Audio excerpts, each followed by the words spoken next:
yaada isaaniitti walitti nu maraniiti haadaan akkasiin qopheessanii mukaa uqaanii. Qabamu. Naan qabni ni jedhate kanaa wanta dubbadhu isaa jechaa zayitii. Yaa kana manaatti deemee si deemee.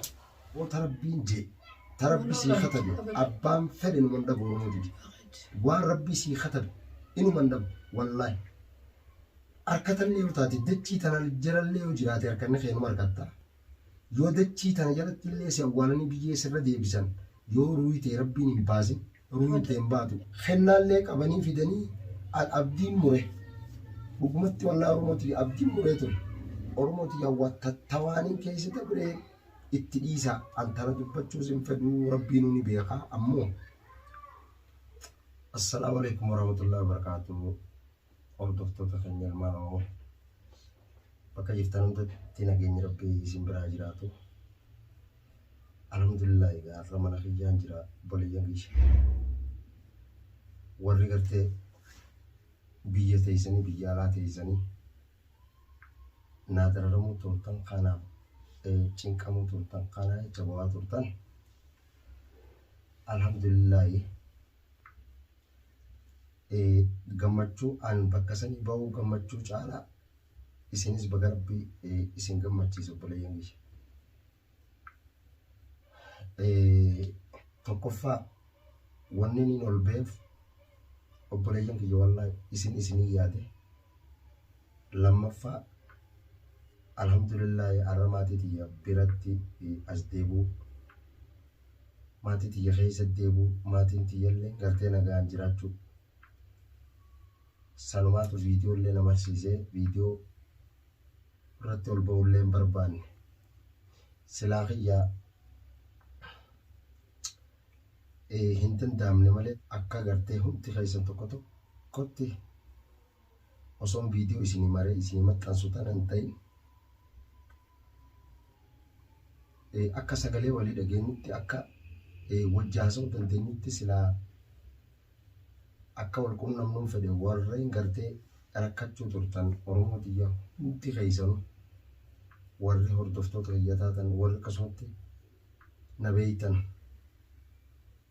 qabiyya tana keessa jirtanis qabiyya biraa jirtanis walumaa galatti ilmaan oromoo qabiyya keessa jirus qabiyya alaa jirus akkasumatti kanneen amantii adda addaa qabdan hundi keessanuu ilmaan oromoo baga gammaddan an baheetiin jira alhamdulillah. Viidiyoo tana aashaatu waatsaappii sagalee isin keessanii fi akkasumatti koomentii isin gootan ganama kana natti agarsiifte ammoo wanni takka taniin isinitti himachuu barbaadu. Silaa kiyya akkana keessa jiruun gurbaa kana hin ajjeessa dhugumaan isinitti himaan ilmaan kiyya kanallee hin fedhu jireenya illee hin fedhu silaa kiyyaan hin ajjeessa gololchalleen akkasumatti immoo dhaamee kute alliifi yoo rabbi jeliifi isinii seenee isinillee yaada qabdan kennattanii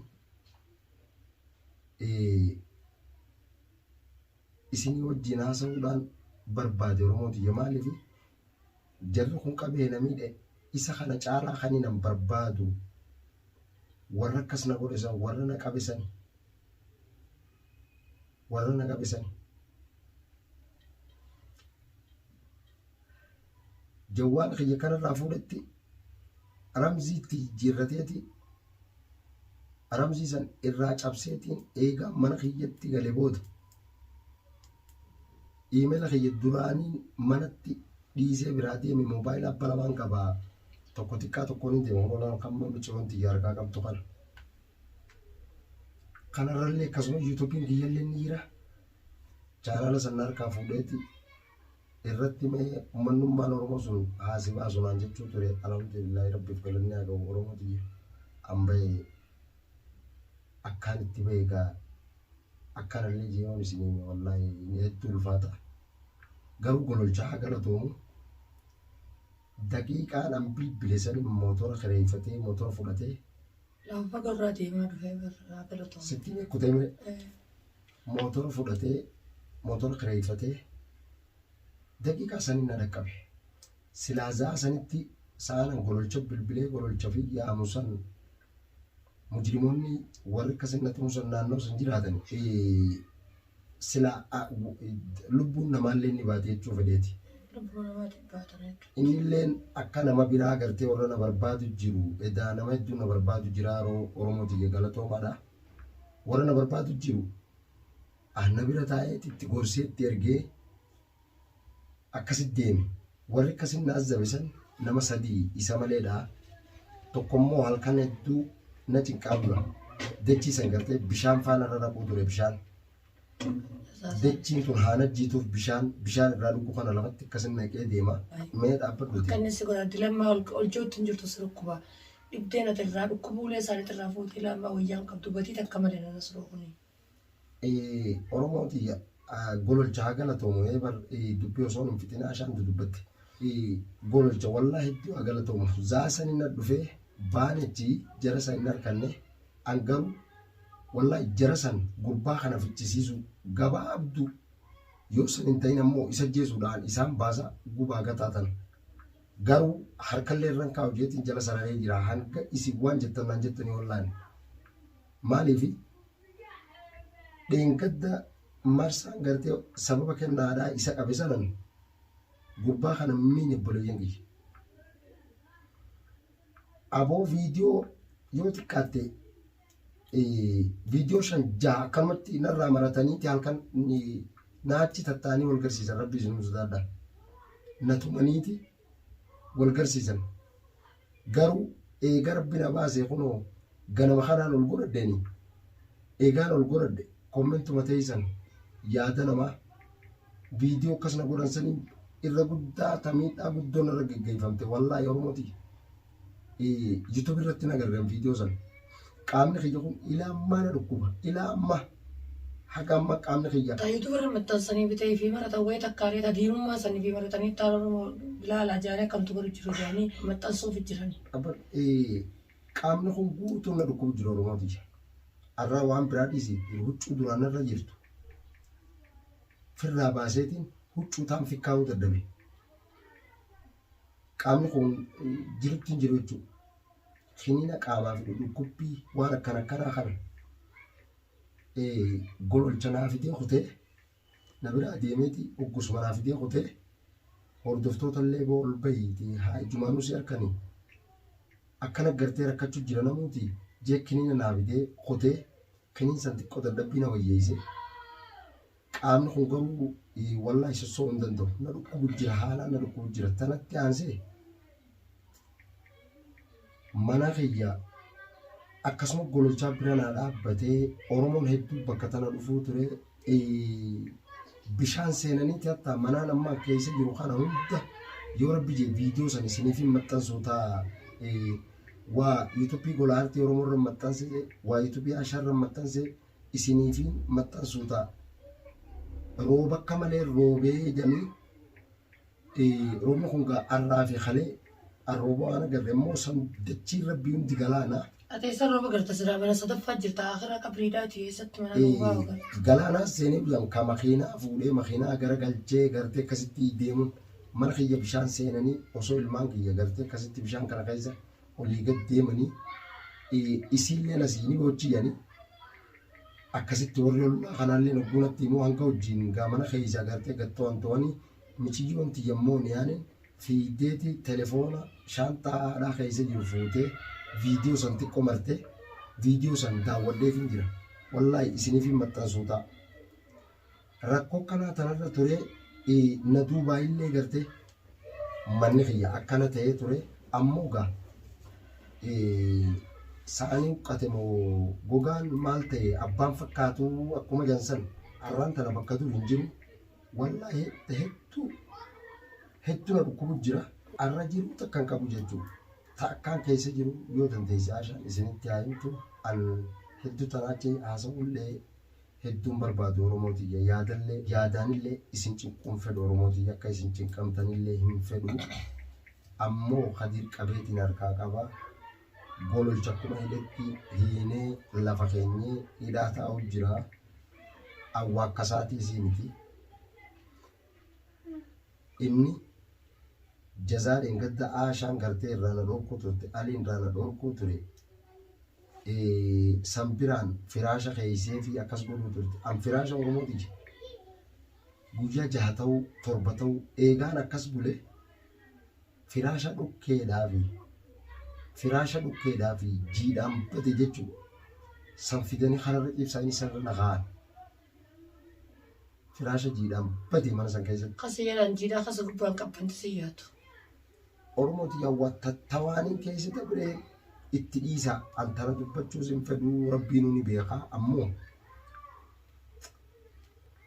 inni akkas na godhe arra kennaan kun obboleessaati wajjuma jirra mucaan kun narra laffee kennaan kun wallaahi silaa inni na dhufuu baate akkeen itti ba'ulleen hin jirtu jechuu fedhe oromooti gamaaliif bakkiin hin jiru sanilleen bakka dhokattuudha anaa bakka san beeku malee bakkitii isaan nageessan kun sana tanarraa as magaalaa keessa gubaate ati sa'a takka akkas ittiin deemta. Mannummaan jireenya namaatu naannoo sana hin jiru jee barbaade. Manni hin jiru moo naannoo sana imaaraa akka xayyaarri dha'e. Imaaraa akka gaafa lolaa galtee xayyaarri dha'e na fakkaatti ollaa sanaa namni gaa aramni jijjiraatu malee mana silaa gartee namni illee yoo keessa waa isi jeese ilmi namaa nama arkuu miti. Mana sana galchanii gaa akkas na godhanii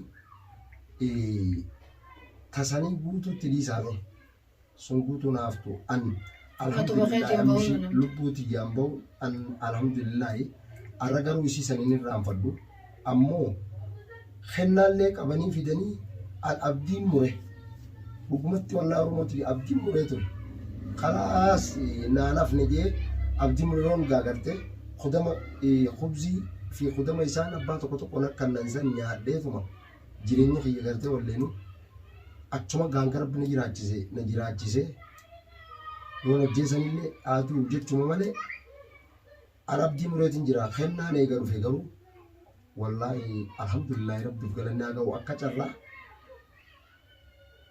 ogguu isaan nu dararan karaa akka nama dhiituutti anilleen gartee dhiituu waa danda'ame millinayidhaa maal jennaan gartee yaada isaaniitti walitti nu maraniiti haadan akkasin nu xupheessanii nu kaa'u kaani ammoo wallaahi aboota rabbiin jee tarabbi sii katabe abbaan fedhe nu mandabu oromooti waan rabbi sii katabe inu mandabu wallaahi harkatallee yoo taate dachii tana jalallee yoo jiraate harkanni keenuma harkatta yoo dachii tana jalatti illee si awwaalanii biyyee sirra deebisan yoo ruuyitee rabbiin hin baasin ruuyitee hin baatu deebitee numa jiraatti wallaahi oromooti alhamdulillahi kennaanis akkatti narraa hiike allahu alam an harka qubaan gartee quba kiyya gartee akka nama qunna qunxuxuu godhe anilleen akkasuma malli naa galee narraa hiike gaa wallahi waan hin jeesinii mun qabu garuu naasuun tiyyatame osoo gololcha faanatti hin dhufu sossoon daddabu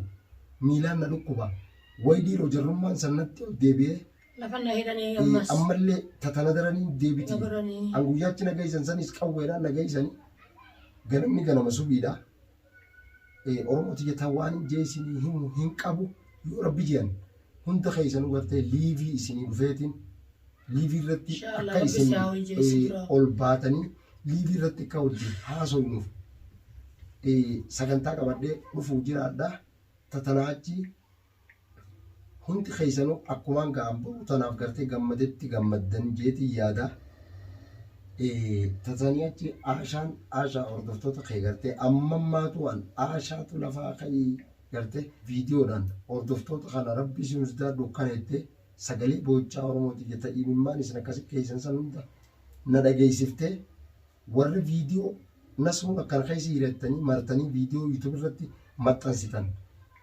warra daawwatte agarsiifteetiin imimmaan qabachuu dadhabee oromooti sababa sanii kunoo bahee oromooti yayyaadina jechuudha ol bahee insha allahu ta'ala ammallee oromooti bakka isin jirtanitti umrii rabbi sinaa dheereysu umrii rabbi sinaa laatu waan yaadda rabbi sinaa milkeessu warri haadhaaf abbaan keessan jiranis haadhaaf abbaa keessaniis isinis ilmaan keessanillee ilmaan keenyallee akkasumatti rabbi umrii haa dheereysu warra immoo du'e rabbi rahmata haa godhuu fi jannata rabbi haa qananiisu maatii teessan gartee fuula rabbii galte warrimmoo biyyaan baa jirtan waan biyyarraa baataniif san milkiidhaan biyya teessanitti haadha abbaa keessan biratti firaa fi firii keessan keessatti rabbii isin haa deebisu. Oromooti yedduu hauma isin naa gootantu na bira dhaabbate malee ani waa akkasi gartee dandeettii jilas qabaaddeeti miti. Ammoo rabbiin na gargaaree rabbiin sababsadhu yoo sababsatte sababa san rabbiin sababa saniin furmaata tokko siifiduu danda'a. Alhamdulillah kun furmaanni dhufe sababa kennaan gartee akka waliin nu hidhan sanitti gara duubaatti narraa haada jeenii keen alhamdulillah bay sababa rabbiin akkasuma godhe jechuudha. Kanaafuu gaa Oromooti jedha inshaallahu ta'ala isiniif dhufaa ni jira.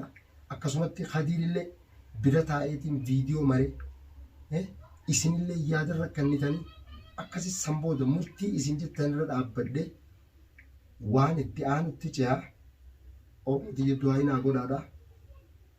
Anilleen bakkaan jiru wallahi du'aayin isinii godha. Tatanaa achi aashaafiin dhiisee ammallee olkeetiin ciisuu deema. Hedduu dhaabbachuu hin danda'u. Bakka isaan na tumanillee taphatanaa fi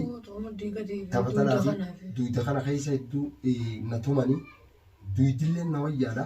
Miilaaniin hogguun ol ka'e dhaabbachuu hin dandeenye. Kanaafuu obboleeyyan kiyya ammaaf gartee niin ciisa viidiyoo matanaa dirqiin gaasseenee gartee kumaan haasa'u aashaan na taasiftee Oromooti inshaallahu ta'ala. Rabbiin nagaa waliin nu haa deebisu. Hangaan viidiyoo biraatiin isinii dhufu annas roo keessan bakka jirtanitti warri yeroo keessa jirtan biraa guyyaatis guyyaa gaarii warri yeroo keessa jirtan biraa halkanii halkan gaarii obboleeyyan kiyya nagaa naa jiraadha keetiin ciisa. Laan qabu ni jedhate qaasaa wanta dubbadhu isaa jechaa zayitiin. Akkana dagaa daawwattoota keenya agartan asirraa akka inni jiru ol ka'uu hin danda'u qaamni guutuun jiruun qabutu isa kana hundaa alhamdulillah laakiin gammachuu harabbi mataa isaa mana keessan naa deebisee matuma isaatiin eega naa deebi'ee isinillee naa ulfaadhaa naa jiraadhaa hottuudha wallaahi na wajjin rakkattanii hottuudha na wajjin boochanii warri na wajjin boo'essan hundinuu boocha keessan alhamdulillah galanni isaa deebi'ee du'aa hin teessan naa qe'ee filamtee abbaa mana kiyyaa nagaa amanannaa galee laakiin bakka miidhamtee fi bakka isa dhukkubullee inshaallah ni wallaan naaf fayyaa ammoo akka Khadiilisa godhe kana wallaahi bilawaat akka nuti miineetis hin beeknu inni irra bakka sanillee ilaalle anwallee nagarree akkaataa nasru godhe akkaataa suukanneessaa nama jibbisiisu bakki isaan itti hidhatanillee gaa biyya tanarraa baasanii baadiyyaa xarafa halkanii xarafa baadiyyaa geeffatanii naannoo sana osoo lubbuun isaatiillee baate hangasuma. Alhamdulillah lubbuu isaatiillee rabbiin irraa hin baafne nagaa rabbiin naa galchee nasruun keessanii malee xiyyaa miti ilmaan Oromoodha. Galanni keessan bilisummaa fi jannata isinii haa ta'u isin jecha takkanaati wallahi du'aa hin teessan hedduu qeebalamtee ilmaan Oromoo gammadaa obboleessa keessan nagaan isinii bahee jira obboleessa keessan nasruun. Takkanaati obboleeyyan kiyya wallahi hanga viidiyoo biraatti walitti deebinutti assalaamu alaikum wa rahmatullahi wa barakaatuh.